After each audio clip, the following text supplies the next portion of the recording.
Assalamualaikum warahmatullahi wabarakatuh. Alhamdulillahirabbil alamin. Wassalatu wassalam ala asrofil anbiya'i wal mursalin wa ala alihi washabihi ajmain amma ba'du.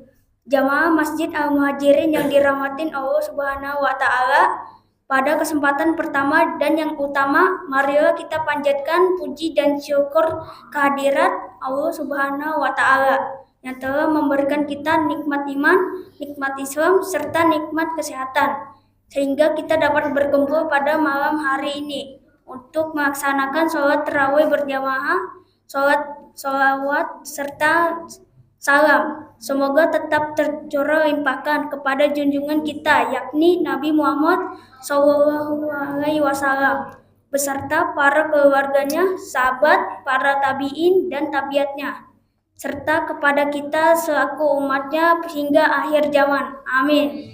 Untuk memberikan keberkahan pada malam hari ini, marilah kita buka dengan bacaan basmalah bersama-sama.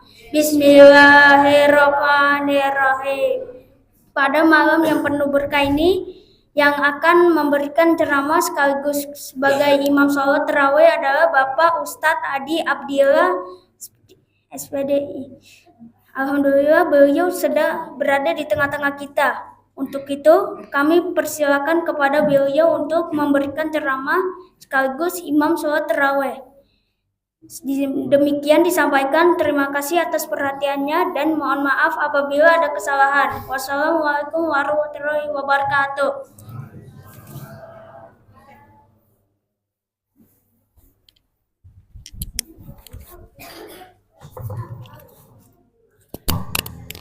Bismillahirrahmanirrahim. Assalamualaikum warahmatullahi wabarakatuh. Alhamdulillahilladzi kataba alaina as-siyam wa sanna bil qiyam wa tilawatil Qur'an. Wassalatu wassalam ala khairul anam nabiyuna Muhammadin sallallahu alaihi wasallam. Asyhadu an la ilaha illallah, asyhadu anna Muhammadan abduhu wa rasuluhu la nabiyya wa la rasula ba'dah.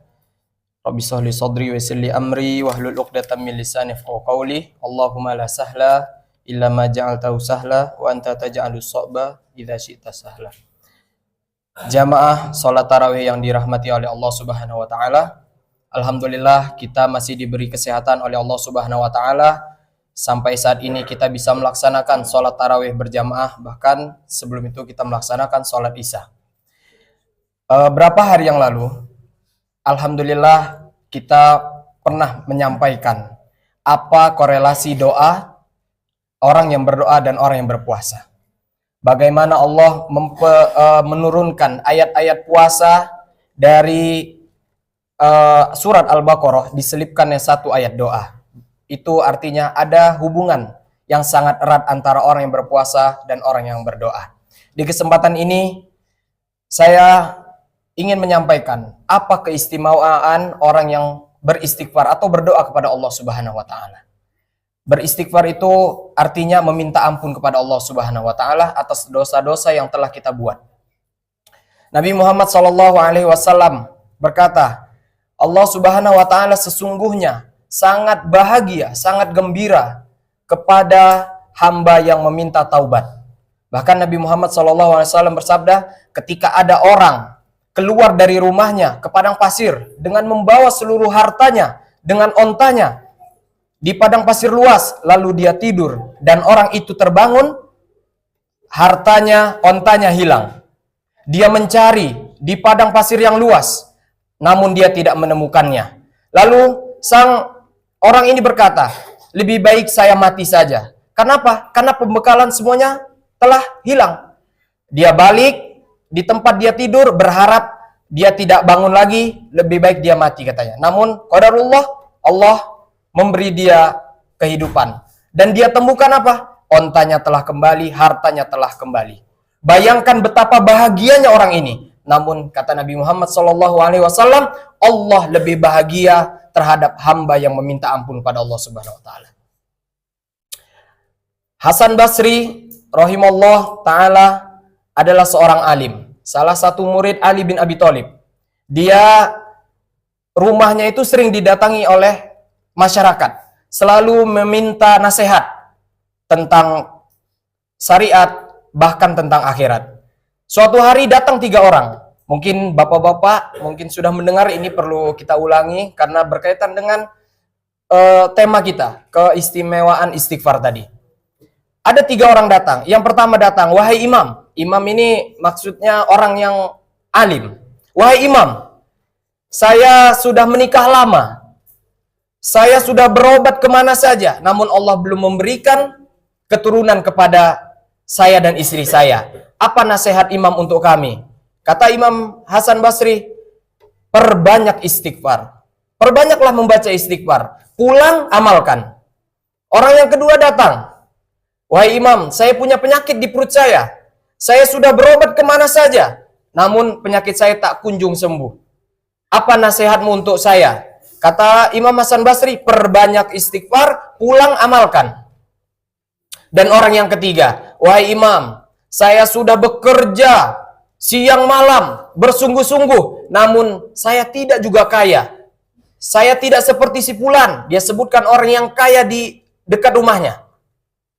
Lalu dia meminta nasihat. Apa nasihat Anda untuk saya? Kata Hasan Basri, perbanyak istighfar, pulang, amalkan. Lalu hal yang unik terjadi. Sang istri bertanya, wahai suamiku, ada 3 orang menanyakan dengan permasalahan yang berbeda-beda. Harusnya bisa dikasih solusi, berobat di sana, atau dikasih modal biar dia usaha. Kenapa dijawab dengan perbanyak istighfar? Apa kata Hasan Basri? Wahai istriku, apakah kamu tidak mendengar? Mereka sudah berusaha, mereka sudah berikhtiar. Yang sakit sudah berobat kemana-mana. Begitu juga yang ingin kaya, sudah berusaha bekerja sekeras mungkin. Tinggal mereka perbanyak istighfar untuk menghalangi dosa-dosa mereka. Sebab dosa mereka lah yang menghalangi itu semua. Bagaimana Allah Subhanahu wa taala berfirman dalam surat Nuh ayat 10 sampai 12. Faqultu astaghfiru rabbakum innahu kana ghafara. Nuh berkata kepada kaumnya. Apa katanya? Wahai kaumku, meminta ampunlah kepada Tuhan kalian karena Allah Maha Pengampun. Apa manfaat dari istighfar? Yursilis sama alaikum midrara. Allah akan menurunkan hujan yang begitu deras. Makna lain, rezeki yang berkah, rezeki yang luas, yang banyak. Wa yumditkum bi amwal wa banin. Apa manfaat dari istighfar lagi? Memperluas harta, memperbanyak harta. Wa banin, begitu juga dengan keturunan-keturunan. Wa yaj'al lakum jannat, wa yaj'al lakum jannati anhara. Dan Allah akan memperbanyak kebun-kebun kalian. Begitu juga Allah akan memperbanyak hasil dari laut dan sungai-sungai kalian. Jadi bagaimana istighfar itu mengundang kebaikan untuk kita. Apa yang kita minta insya Allah akan terkabulkan oleh Allah Subhanahu wa taala. Kenapa? Karena kita meminta. Karena dosa itu banyak dosa-dosa yang tidak sadar kita lakukan.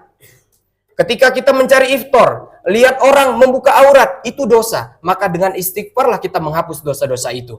Bayangkan dari rumah kita ke masjid, mengucapkan astagfirullah, astagfirullah, 1 menit. Coba dihitung, bisa 100, bahkan sampai 200. Nabi Muhammad SAW, dia bertaubat dan beristighfar pada Allah 70 sampai 100 kali. Itu Nabi Muhammad. Bagaimana kita yang tidak maksum dengan dosa-dosa? Sepertinya kita harus lebih banyak lagi untuk beristighfar pada Allah Subhanahu wa taala.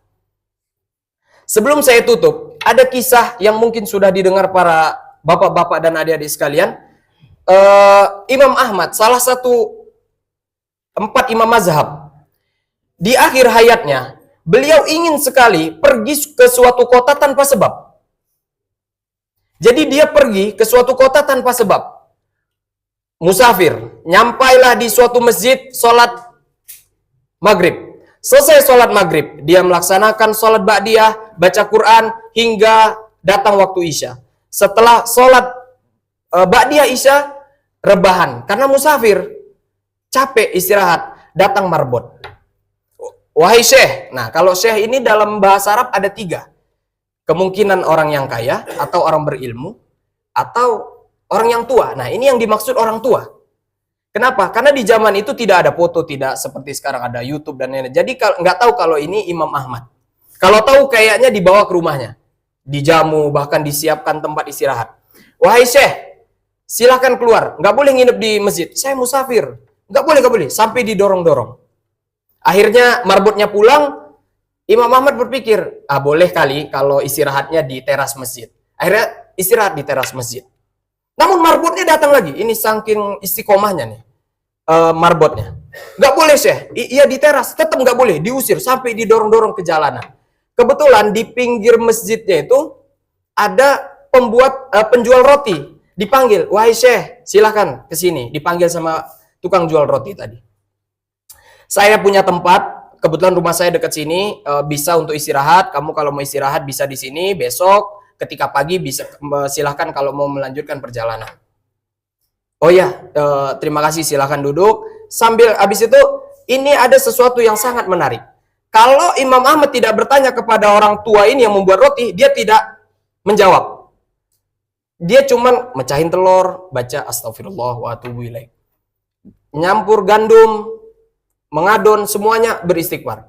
Habis itu Imam Ahmad bertanya, wahai Syekh, karena sama-sama tua ini, wahai Syekh, dia bertanya, apa ma thamratu min fi'lik?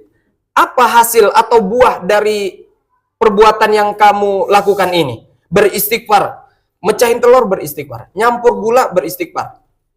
Kata dia, Allah Subhanahu wa taala tidak pernah tidak mengabulkan apa yang saya minta.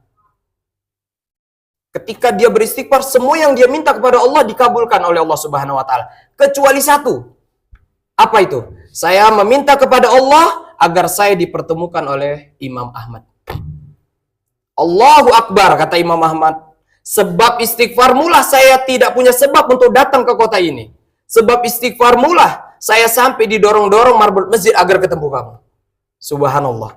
Bayangkan ulama didatangkan ke tukang roti sebab istighfarnya. Jadi keistimewaan istighfar ini apalagi di bulan Ramadan.